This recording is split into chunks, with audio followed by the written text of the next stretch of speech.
Hello, my name is Susan. I am a military sexual trauma survivor. In 2000, I joined the United States Navy. As soon as I was out of boot camp, I went to A school for 2 weeks, came home for 2 more weeks, and flew straight to the USS John C. Stennis. While on board, I think it was our third time in port at Jebel Ali. During those times, the Stennis had policy where if you were a female, you had to have a male, basically escort, to go out in town. I'd been on what was called school to ship with one of the guys, so I chose to trust him. He supposedly had my back the whole time. He was like a brother. We went out, ran into someone that was from his work center. They drugged, and both of them raped me. I ended up pregnant from the rape. I tried to kill myself because when I went to my command, everyone in my chain of command was sitting in the room.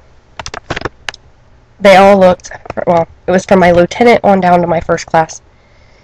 All of them looked to my first class. He took me across the hallway and into one of our other spaces, informed me that I should keep my head down, do my job, and keep my mouth shut. When I realized I wasn't going to get any help from them was when I decided to kill myself. Someone interfered with that, and they put me on a 24-hour watch suicide, where I had different women come in and watch me for 2-hour shifts. I couldn't even go to the bathroom by myself.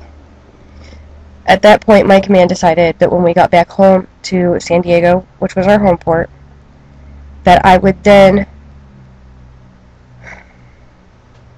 take 2 weeks of leave and come see my family. The day before I flew home, I had had a pregnancy test. It came out negative, but I still knew I was pregnant. I did not know which of the two men were the father. I flew home, I went out with my friends, and the next morning I woke up in my bed that I had had for years, covered in fluids, which meant that I had had a miscarriage. A few months later, when I was back in San Diego, I met the man who's now my ex-husband.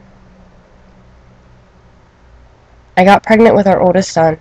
We got married, and the abuse began. My command at the time knew that he was abusive. They didn't know how deep it went. I had my son on August 7th of 2001. When I had him, they had to do an episiotomy, which basically, for those of you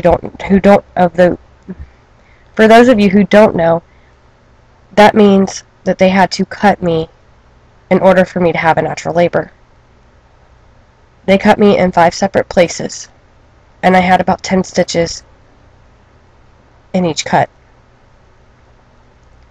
The doctor said a minimum of 6 weeks to recover, but because I had so many stitches, that it'd probably take longer before I could have sex.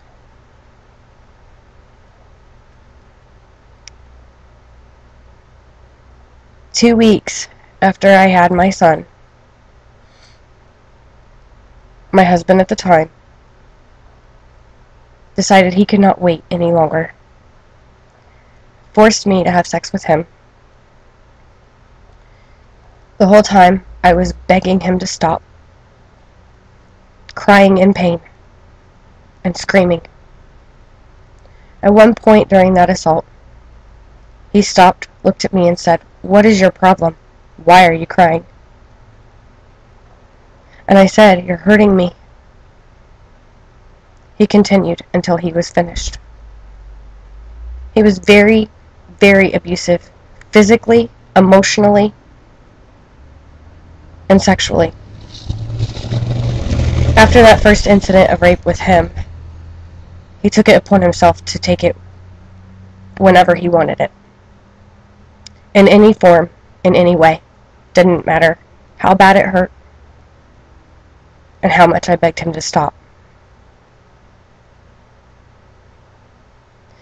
As I said, the military knew. We were dual military. I was in, and so was he. My command knew that he was abusive. Their answer to that was, because you can't be a single mom in the military. You divorce him, get custody of your son, and we'll give you a hardship discharge. What that means is, you'll get discharged, and because you didn't do all of your time that you were supposed to do, you'll lose all your veterans benefits. You'll lose your schooling, your GI Bill, all of it. I looked at them and I said, thank you, but no thank you. I endured 3 years of hell with my ex-husband. I found out he was cheating. Well, he's her problem now. The best thing he could have ever done for me was to kick me out. I was pregnant with our second son when he came home and said, pack your shit and call your mama, because you can't stay here no more. It was the greatest day of my life on Christmas Eve of 2003 when I flew home, never to go back to him.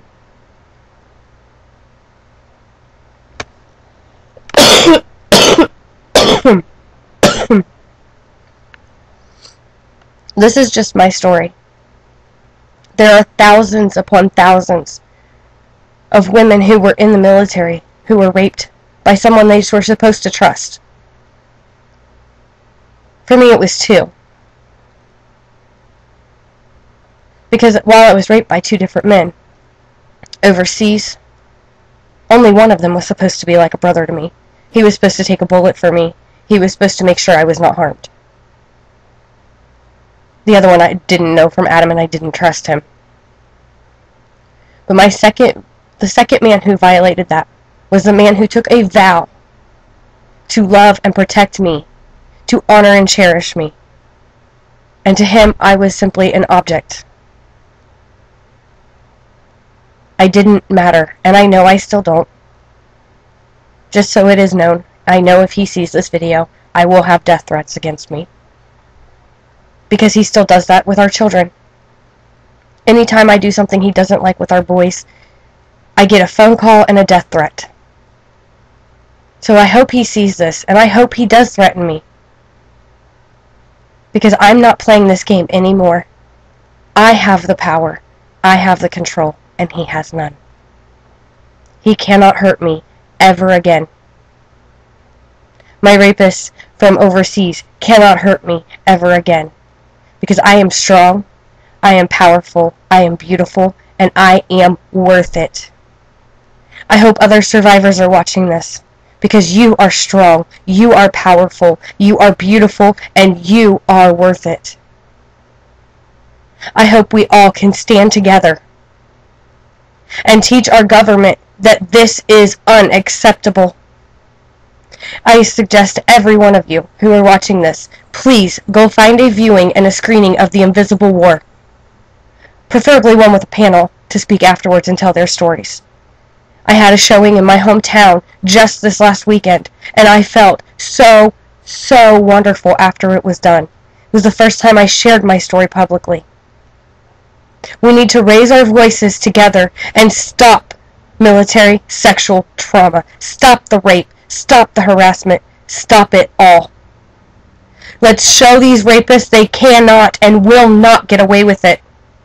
Please, support the STOP Act. The STOP Act is simple. A simple explanation. What the STOP Act does is it takes the power of investigation and prosecution away from the military. It puts a civilian on every base that is in charge of the investigation and the prosecution of these sex offenders. Because that's what they are. They are sex offenders. These rapists are sex offenders. There's also another bill that has been discussed that would make a military registry for those who rape us. They would have to register when they're found guilty and put in jail. And then when they're released from military jail and they get discharged dishonorably, they have to file with the civilian side, because these men do not stop with just being in the military. Just because they get kicked out of the military they don't stop. They continue to do this on the civilian side too. They get more confident and they get more cocky. I got away with it in the military. I can get away with it in the civilian world as well. Our punishments are not fitting the crime. I honestly feel that anyone who rapes another human being should get the same type of punishment that is received for someone who murders. Because quite honestly, when you are a survivor of rape, because I do not say victim, a survivor of rape has to live with this anguish and this pain the rest of their lives. Anyone who has a relationship with these women and men, they have to pay for what these other people have done to them for the rest of their lives. There's a part of me and every single other survivor that will have a piece of them that is broken and will never be fixed, no matter how hard they try, no matter how much counseling they go through, no matter what medications they're put on. It will never be unbroken. It can just kind of be stitched up where there's going to be a scar. It's a scar that won't ever go away, and one that no one can see. Please, I ask every one of you, go to www.protectourdefenders.com. There's a petition that needs to be signed to get the STOP Act heard and out there and be able to be passed to take the prosecution away from these commands. Because most of these men who rape women are friends with the supervisors, the same ones that have to do the investigation and the conviction. They look out for their buddy. They don't look out for us. I love that I serve my country. I wish I could go back in. I've tried to get in the reserves. I've tried to go National Guard. I tried to do everything to go back and serve my country again. And it isn't possible. I am by no means bashing the military as a whole. I am saying that their policies do not work, and there must be a change. So please stand behind me and the thousands of other survivors and help protect those who defend our country, who defend our Constitution, and who protect us at all times. I thank you for listening to my story and watching this video. And I hope that you will stand behind us and support us. To all my sisters and brothers out there who are survivors of this, I love you, and we have a bond that nothing could break. It is stronger than blood. You are not alone. You will never be alone. Just remember that, because that is the one thing that we all, at one point or another, feel through this horrible tragedy. Thank you.